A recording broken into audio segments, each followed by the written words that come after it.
গাড়ীখনৰ পিছফালে ইমান সুন্দৰ এষাৰি বাক্য লিখা আছে, মানে মন চুই গ'ল। নিজে হাঁহিবলৈ শিকক, কান্দিবলৈ আনে শিকাই দিব। আচলতে কথাটো নোহোৱা নহয়, হয়ো। আৰু আমি নিজৰ জীৱনটোত আনন্দ নিজেই বিচাৰি ল'ব লাগিব, কিয়নো আনৰ ওপৰত নিৰ্ভৰশীল হৈ থাকিলে হ'ব জানো? আৰু আমাৰ জীৱনবিলাকততো দুখ সুখ সেইবিলাকতো থাকিবই দিয়কচোন। আৰু এনেদৰেই আহি পালোঁ আমি কুমাৰ ভাস্কৰ বৰ্মা সেতু, কিয়নো নতুনকৈ উদ্বোধন হোৱাৰ পিছত আমিতো অহাই নাছিলোঁ। ভাবিলোঁ এক গুলিত 2-3 চিকাৰমান হৈয়ে যাওঁ। আৰু পৰিৱেশটো চাই মোৰ কিবা বাহিৰত ফুৰিব অহা যেনহে লাগিল। কিবা এটা বেলেগ ভাল লাগিছে দেই, আৰু ষ্টাইলবিলাক মানে বাহিৰৰ ষ্টাইলৰ নিচিনা লাগিছে।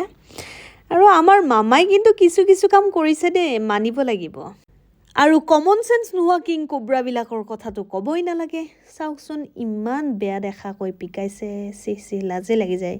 ইমান ধুনীয়াকৈ বনাই দিছে, তাতেনো আৰু এইবিলাক কাম কৰিব লাগে। আৰু দলংখনত কিছু সময় খোজ কঢ়াৰ পিছত আমাৰ মানে ভাগৰ লাগি গৈছিল জানেনে, ইমান ৰ'দ এইফালে।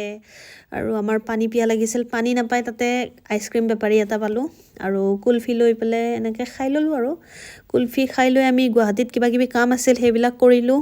কৰি পেলাই ঘৰ অভিমুখে যেতিয়া ৰাওনা হ'লোঁ, তেতিয়া আমি আকৌ ৱাইনটত সোমালোঁ। মানে আমি ৰাতিপুৱাৰ পৰা একো খায়েই যোৱা নাছিলোঁ।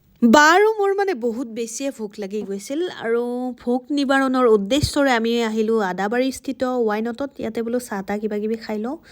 আৰু এয়া দেখিছেনে ঢকলা চিঙৰা আৰু কিবাকিবি মিঠাই।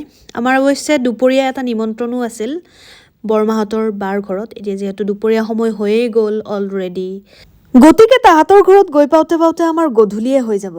এইপিনে বাই চাওকচোন চাহৰ পৰা হোহা মাৰি আছে নাস্তাৰ লগত, মানে চব বস্তু এটাই লৈছোঁ। এনেদৰে ফলজনীয়ে ভগাই খাইছোঁ। লৈ আহি পালোঁ বাহঁতৰ ঘৰত, আৰু আহিকে আমি পুৰা ডাইনিং টেবুলত বহি গৈছোঁ। আৰু চাওকচোন ইমান বিধ আইটেম, মাছ মাংস দুবিধ বাৰু, ছাগলী মাংস আৰু মুৰ্গী মাংস। আৰু খাই লৈ হ'ল আমাৰ এইকেইজনী মোৰ বা কেইজনী। এয়া নামকেইটা নকওঁ বাৰু, ইহঁতৰ মোক গালি দিব। জোকোৱা নামে ক'ম আৰু মই বেলেগটো নকওঁ। আৰু আজিলৈ ইমানেই আছিল ভিডিঅ'টি। আগলৈও মোৰ ভিডিঅ'সমূহ চাই যাব। আজিলৈ বাই।